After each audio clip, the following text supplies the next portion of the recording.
ಇಂದಿನ ವಿಡಿಯೋದಲ್ಲಿ 2026ರಲ್ಲಿ ಬರುವ ಹೋಳಿ ಹುಣ್ಣಿಮೆಯು ಯಾವ ದಿನ ಬಂದಿದೆ, ಹುಣ್ಣಿಮೆಯ ತಿಥಿಯು ಯಾವಾಗ ಪ್ರಾರಂಭವಾಗಿ ಯಾವಾಗ ಸಮಾಪ್ತಿಗೊಳ್ಳುತ್ತದೆ, ಈ ದಿನ ಲಕ್ಷ್ಮೀದೇವಿಯನ್ನು ಏಕೆ ಪೂಜಿಸಬೇಕು, ಪೂಜಿಸಿದರೆ ಸಿಗುವ ಶುಭ ಫಲಗಳೇನು ಎಂಬ ಇತ್ಯಾದಿ ಹೋಳಿ ಹುಣ್ಣಿಮೆಯ ಬಗೆಗಿನ ಹೆಚ್ಚಿನ ಮಾಹಿತಿಯನ್ನು ತಿಳಿಯೋಣ. ಅತ್ಯಂತ ಸಡಗರದಿಂದ ಆಚರಿಸುವ ವರ್ಣಮಯ ಹಬ್ಬವೆಂದರೆ ಅದು ಹೋಳಿ ಹಬ್ಬ. ಈ ಹೋಳಿ ಹುಣ್ಣಿಮೆಯನ್ನು ಫಾಲ್ಗುಣ ಮಾಸದಲ್ಲಿ ಆಚರಿಸಲಾಗುತ್ತದೆ. ಈ ವರ್ಷ ಅಂದರೆ 2026ರಲ್ಲಿ ಹೋಳಿ ಹುಣ್ಣಿಮೆಯು ಮಾರ್ಚ್ 3ನೇ ತಾರೀಕು ಮಂಗಳವಾರದ ದಿವಸ ಬಂದಿದೆ.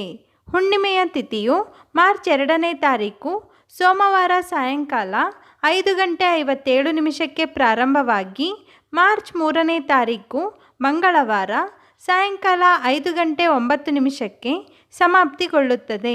ಹೆಚ್ಚಿನ ಪ್ರಮಾಣದ ಹುಣ್ಣಿಮೆಯ ತಿಥಿಯು ಮಾರ್ಚ್ 3ನೇ ತಾರೀಕು ಮಂಗಳವಾರದ ದಿವಸ ಇದೆ.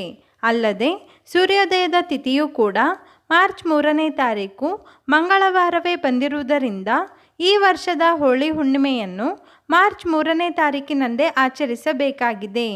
ಈ ದಿನವೇ ಹೋಳಿ ಹಬ್ಬವನ್ನು ಆಚರಿಸಲಾಗುತ್ತದೆ. ಜೊತೆಗೆ ಹೋಳಿ ಹುಣ್ಣಿಮೆಯ ದಿವಸ ಲಕ್ಷ್ಮಿಯ ಜನನವಾದುದರಿಂದ ಈ ದಿನ ಲಕ್ಷ್ಮೀ ಪೂಜೆಯನ್ನು ಸಹ ಆಚರಿಸಲಾಗುತ್ತದೆ.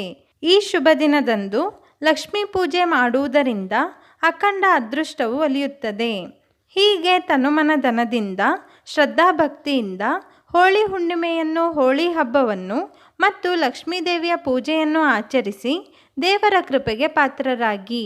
ಈ ವಿಡಿಯೋ ನಿಮಗೆ ಇಷ್ಟವಾಗಿದ್ದರೆ ಲೈಕ್ ಮಾಡಿ, ಶೇರ್ ಮಾಡಿ, ಕಮೆಂಟ್ ಮಾಡಿ ಮತ್ತು ನಮ್ಮ ಚಾನಲನ್ನು ಸಬ್ಸ್ಕ್ರೈಬ್ ಮಾಡಲು ಮರೆಯದಿರಿ.